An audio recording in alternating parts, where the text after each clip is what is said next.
Putin sedang memancing reaksi NATO. Setelah tahun 2025 di mana Rusia meningkatkan strategi hibridanya di seluruh Eropa Barat, Putin baru saja melewati batas besar. Rusia menargetkan kapal induk Prancis secara terang-terangan, namun tindakan selanjutnya justru mempermalukan Moskow. Rusia ketahuan dan semua mata tertuju pada Kremlin saat mereka berusaha mengelak dari tanggung jawab atas serangan gagal yang telah hancur berantakan. Pada tanggal 26 Februari, sebuah drone lepas landas dari kapal Rusia saat kapal tersebut mendekati target yang sangat spesifik di pelabuhan Malmö, Swedia. Targetnya adalah kapal induk Charles de Gaulle milik Prancis yang kini berada di Swedia dalam operasi NATO yang akan dibahas lebih lanjut. Drone Rusia mendekati kapal induk, memaksa NATO mengerahkan pesawat untuk menonaktifkannya sebelum tiba. Menurut media United 44, kapal Rusia yang dimaksud adalah kapal bernama Zhigovsk yang merupakan bagian dari armada Baltik Rusia dan telah bermanuver di sekitar Laut Baltik di sekitar pelabuhan Malmö selama beberapa waktu. Swedia telah memantau Zhigovsk dan mengirimkan salah satu kapal patroli kelas tapanya HSWMS Rapi untuk mengamati kapal tersebut saat melintas di perairan Baltik. Swedia sudah memprediksi semua ini. Putin pikir kapal mata-matanya cerdik. Namun, Swedia akhirnya menyaksikan peluncuran drone Rusia sehingga tak ada keraguan siapa pelaku serangan terhadap Charles de Gaulle dan ini membuat Rusia terpojok. Putin tak bisa menyangkal Rusia menyerang, tapi tetap akan berusaha. Kapal induk Prancis Charles de Gaulle akan jadi target menarik bagi Rusia. Itu sebabnya Putin memerintahkan serangan drone Rusia yang gagal dan memalukan. Rusia mungkin iri karena Prancis bahkan memiliki kapal induk yang mampu membawa hingga 40 pesawat. Setelah Rusia harus menarik satu-satunya kapal induknya dari layanan pada 2025 akibat puluhan tahun kegagalan, kapal induk itu akhirnya menjadi tidak berguna. Rusia ingin mengirim pesan lewat serangan ini dan menganggap pesannya sudah sampai. Kita akan bahas artinya di akhir video. Ini adalah pesan yang tercoreng akibat kegagalan total Rusia menutupi jejaknya. Rusia ketahuan sejak awal dan respons Swedia makin mempermalukan Putin dan para kroninya. Menurut Telegraph, militer Swedia mencegat drone Rusia jauh sebelum drone itu mendekati Charles de Gaulle. Drone itu dicegat sekitar 6 mil dari pantai, bukan oleh jet Swedia atau NATO, tapi oleh gangguan sinyal yang memaksanya pergi. Nasib drone itu tidak diketahui, mungkin dipaksa kembali ke Zhigovsk dengan malu atau jatuh ke laut beberapa mil dari Malmö.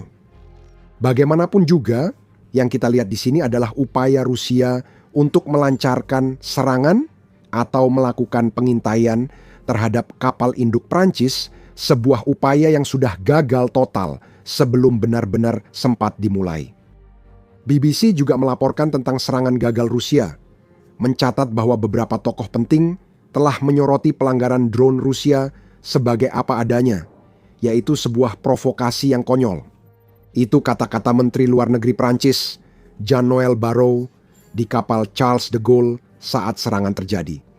Jika ada potensi asal Rusia untuk insiden ini, saya hanya menyimpulkan bahwa itu provokasi konyol, kata Barrot. Perdana Menteri Swedia, Ulf Kristersson, yang juga di kapal induk Prancis, menyatakan insiden itu sangat serius, meski tidak mengejutkan dan tanpa Rusia tertangkap basah pun semua tahu siapa pelakunya. Itu cara Rusia bertindak yang kita kenal dari tempat lain, catat Kristersson. Kali ini, itu adalah cara bertindak Rusia yang gagal total. Meski Rusia menargetkan Charles de Gaulle sebagai sinyal strategis, drone mereka hanya menempuh sekitar 1 mil sebelum dijaming dan hancur, menunjukkan taktik hibrida Rusia kali ini terlalu dipaksakan. Ini juga menunjukkan bahwa NATO sudah siap menghadapi apa yang telah dilakukan Rusia selama beberapa tahun terakhir dan bahwa Swedia setidaknya memiliki peralatan elektronik yang dibutuhkan untuk menghentikan drone Rusia di tempat. Charles de Gaulle tetap tidak tersentuh. Swedia begitu sukses mencegat drone Rusia sehingga tidak ada seorang pun di kapal yang akan tahu kejadian itu jika Swedia tidak mengumumkannya. Sedangkan untuk Rusia, Apakah kamu ingat sebelumnya ketika kami mengatakan bahwa tidak ada cara bagi Kremlin untuk mengelak dari tanggung jawab atas apa yang baru saja mereka lakukan? Ternyata kami yang bodoh, karena itu yang sedang dilakukan Rusia. Menurut laporan Moscow Times, tanggal 27 Februari, Kremlin menolak semua klaim Swedia bahwa Rusia meluncurkan drone ke Charles de Gaulle. Juru bicara favorit Putin, Dmitry Peskov, menyebut klaim Swedia sebagai pernyataan yang sangat absurd ketika ditanya tentang apa yang terjadi, dan dia bahkan mengklaim bahwa Rusia tidak memiliki informasi tentang insiden drone tersebut. Tentu saja tidak, Dmitry. Mengapa Rusia ingin membahas upaya serangan lancang yang bahkan kru kapal patroli Swedia menyaksikan peluncuran drone Rusia dari kapal Rusia?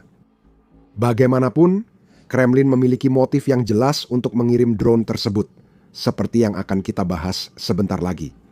Sementara Swedia jelas menuding Rusia, mereka tetap menangani insiden ini secara metodis. Mereka telah menjelaskan secara rinci dengan juru bicara Angkatan Bersenjata Swedia menyatakan kapal Angkatan Laut Swedia mengamati drone mencurigakan saat patroli di Selat Öresund. Menanggapi pengamatan itu, Angkatan Bersenjata mengambil langkah mengganggu drone yang dicurigai. Kontak dengan drone itu hilang. Ini adalah pesan yang tegas dan langsung kepada Rusia yang pada dasarnya memberitahu Putin bahwa dia telah mencoba dan gagal dengan taktik intimidasi yang dilakukannya. Setelah serangan pada Charles de Gaulle berakhir, Swedia mengumumkan penyelidikan insiden tersebut di bawah Tillträdesförordningen, undang-undang yang mengatur akses kapal asing ke perairan Swedia. Jadi Swedia bersikap tegas tentang bagaimana mereka berniat menghadapi Rusia. Drone dihancurkan dan penyelidikan berjalan, sehingga kapal mata-mata Rusia bisa menghadapi masalah lebih besar. Swedia juga mengatakan pada Putin bahwa mereka sudah memprediksi kejadian ini. Pada 17 Februari, sekitar seminggu sebelum serangan Charles de Gaulle, Thomas Nilsson, kepala intelijen militer Swedia, menyatakan bahwa negaranya telah mengamati Rusia meningkatkan kampanye perang hibridanya.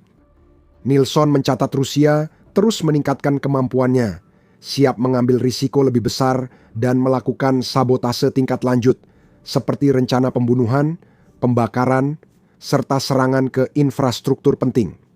Dengan kata lain, apa yang coba dilakukan Rusia secara terang-terangan terhadap Charles de Gaulle tidak mengejutkan intelijen militer Swedia. Mereka sudah memprediksi ini. Mungkin itu sebabnya kapal patroli dikirim untuk mengawasi Zigolevsk saat mengintai di Baltik. Dan itulah alasan Swedia berhasil menggagalkan serangan Rusia begitu cepat, seolah-olah serangan itu tidak pernah terjadi. Namun, poin-poin Nilsson tentang meningkatnya strategi hibrida Rusia tetap berlaku dan layak untuk ditelusuri lebih lanjut. Jadi tetap bersama kami sampai akhir, di mana kami akan membahas apa yang sedang dilakukan Rusia dan apa artinya semua itu.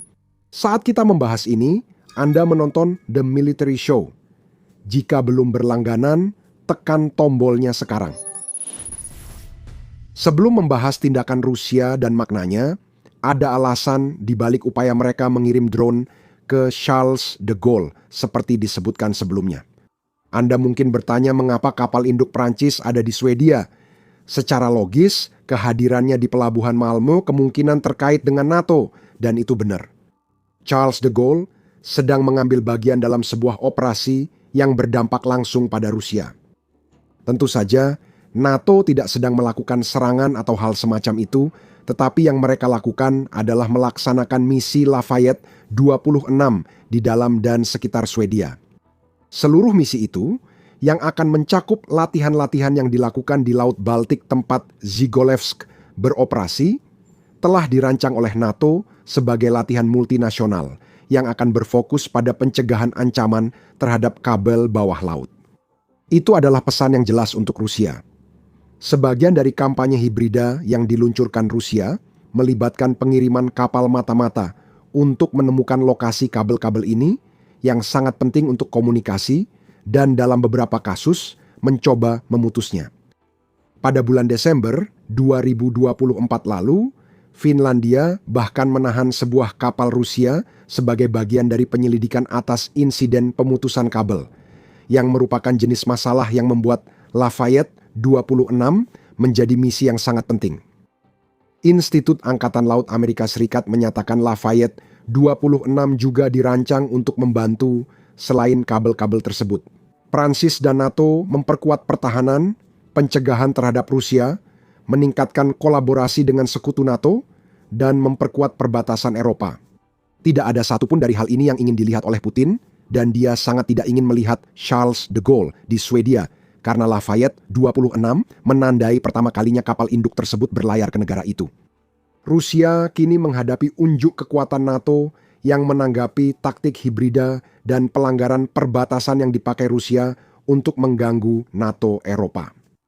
Rusia mengirim kapal mata-mata dan meluncurkan drone dari kapal itu untuk memantau situasi. Putin mengira dia sedang bertindak licik, tapi dia langsung dipermalukan.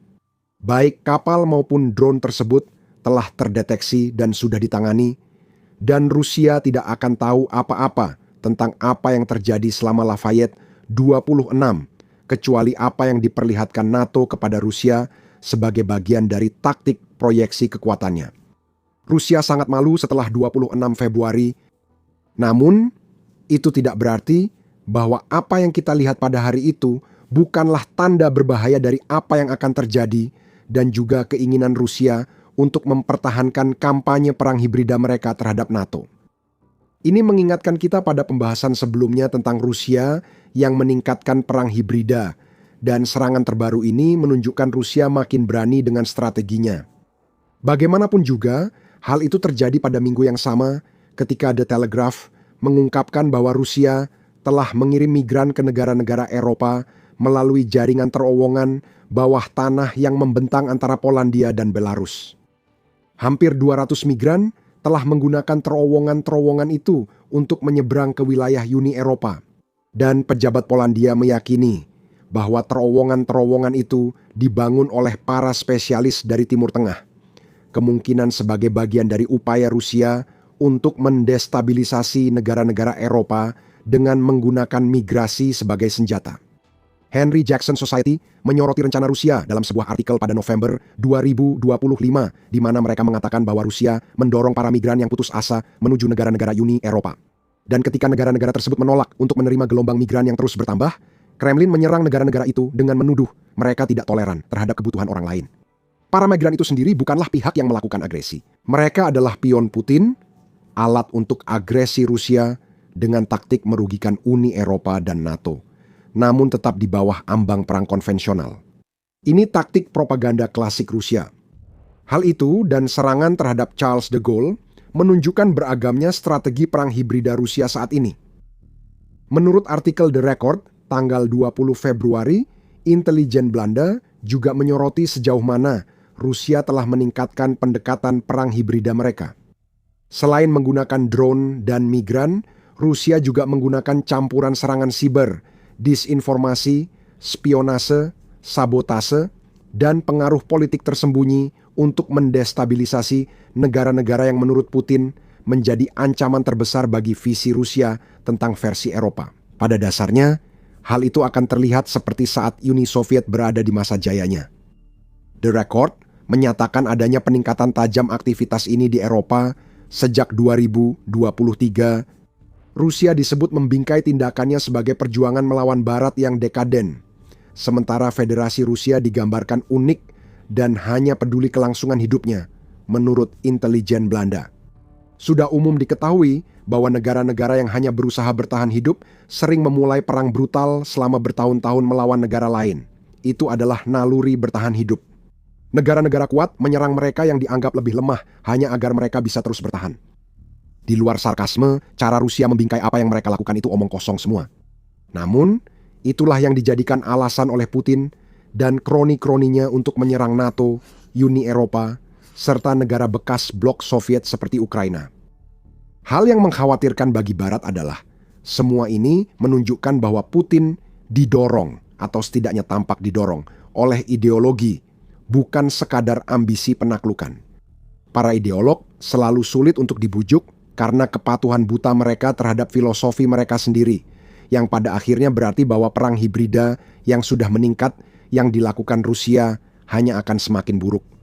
Kita akan membahas gagasan itu sebentar lagi. Sekarang, Mari bahas cara Rusia meluncurkan drone ke Charles de Gaulle.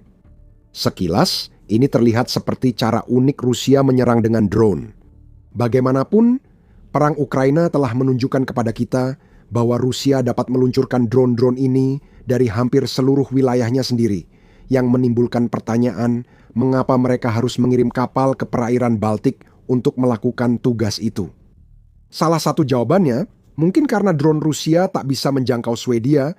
Itu memang kemungkinan, meskipun drone seperti Garan 2 milik Rusia dapat menempuh jarak antara 1.800 hingga 2.500 km atau sekitar 1.120 hingga 1.550 mil, yang berarti mereka bisa mencapai Swedia jika diluncurkan dari lokasi yang tepat di Rusia. Namun, jawaban yang jauh lebih mungkin adalah bahwa Rusia ingin meluncurkan dari kapal, karena itu adalah strategi yang pernah mereka gunakan sebelumnya untuk mengirim pesan kepada Barat.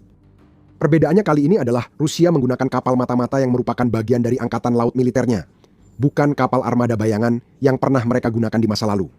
The Guardian dan Kiev Independent melaporkan Rusia menggunakan kapal armada bayangan untuk aksi yang kini juga dilakukan kapal mata-matanya. Pada September lalu, media melaporkan kapal tanker armada bayangan digunakan Rusia sebagai pusat peluncuran dan kendali drone ke wilayah udara kota-kota Eropa. The Guardian melaporkan hal serupa dan mengutip Presiden Ukraina Volodymyr Zelensky yang menyampaikan Rusia kini memakai kapal tanker bukan hanya untuk pendanaan perang, tetapi juga pengintaian dan sabotase. Ia menyebut apa yang terjadi 26 Februari berbeda. Dengan armada bayangan, Rusia sudah memiliki kumpulan kapal yang sangat besar, jumlahnya sekitar 1.468 menurut BBC dan tankertrackers.com. Jika Rusia sekarang juga melibatkan aset militer angkatan laut yang sah, penghinaan atas serangan mereka pada 26 Februari terhadap Charles de Gaulle semakin bertambah. Sebuah kapal mata-mata gagal melakukan apa yang telah dilakukan kapal tanker armada bayangan selama berbulan-bulan. Namun, meskipun dengan kegagalan itu, fakta bahwa Rusia menggunakan kapal perang alih-alih kapal sipil dalam serangan terbaru ini menunjukkan bahwa situasinya memang hanya akan semakin memburuk dalam perang hibrida yang sedang dijalankan Rusia. Rusia tampaknya keluar dari zona abu-abu. Gagal. Perlu kami tambahkan, Rusia memakai kapal mata-mata untuk menargetkan Charles de Gaulle, menunjukkan negara itu makin meninggalkan taktik di bawah ambang perang dan beralih ke konfrontasi lebih konvensional. Semua ini merupakan bagian dari rencana Rusia. Menurut laporan Belfer Center 5 Februari, organisasi tersebut memprediksi bahwa 3 tahun ke depan, Rusia akan secara bertahap meningkatkan kampanye zona abu-abunya hingga mencapai titik di mana mereka siap melakukan serangan militer ke sayap timur Laut NATO. Serangan itu bisa mendorong Rusia merebut wilayah perbatasan timur Laut NATO lewat serangan cepat, dengan tujuan Putin memanfaatkan kekacauan demi memperkuat posisi di perbatasan saat NATO masih mengatur respons. Ini mengkhawatirkan bagi NATO dan masa depan Eropa. Sebuah drone yang terkena jamming saat diluncurkan ke kapal induk memang merupakan insiden yang menunjukkan kegagalan Rusia. Ini memalukan bagi Putin, tetapi ini juga bukan yang terakhir dari kejadian semacam ini yang akan kita saksikan. Jika Belfer Center benar, kampanye hibrida ini akan makin memburuk ke depannya. Rusia akan lebih terang-terangan dalam ancaman dan serangan hibrida. Mereka akan terus melakukan hal-hal seperti menggunakan aset militernya untuk mengancam sisi timur laut NATO. Pada 26 Februari, Swedia unggul dari Putin. NATO sebagai sebuah kolektif harus memastikan bahwa mereka mengikuti jejak salah satu anggota terbarunya. Dipermalukannya Rusia adalah pertanda dari apa yang akan terjadi selanjutnya. NATO harus lebih siap menghadapi tantangan. Usai serangan Rusia terhadap Charles de Gaulle, NATO meningkatkan pengawasan di Laut Baltik dan memperketat pemantauan maritim dan pesisir. Ini adalah langkah yang baik, tetapi menurut kami langkah-langkah ini tidak bisa bersifat sementara. NATO perlu membalas setiap eskalasi hibrida Rusia dengan tindakan serupa agar Kremlin mendapat pesan tegas saat mencoba menunjukkan kekuatan. NATO memantau tindakan Putin dan akan menghentikan segala upaya Rusia seketika. Ada argumen bahwa serangan terhadap Charles de Gaulle bersifat pribadi bagi Putin. Swedia memang jadi sorotan karena responsnya pada 26 Februari, namun beberapa minggu sebelumnya, Prancis melakukan sesuatu yang benar-benar gila untuk Ukraina hingga membuat Putin geram. Cari tahu apa itu dengan menonton video kami yang menjelaskan mengapa Prancis dengan sukarela menjadikan dirinya sebagai target Rusia melalui kerja samanya dengan Ukraina. Dan jika Anda menikmati video ini, pastikan untuk berlangganan The Military Show untuk mendapatkan liputan terbaru tentang perkembangan kampanye perang hibrida Rusia melawan NATO. Dan seperti biasa, terima kasih telah menonton.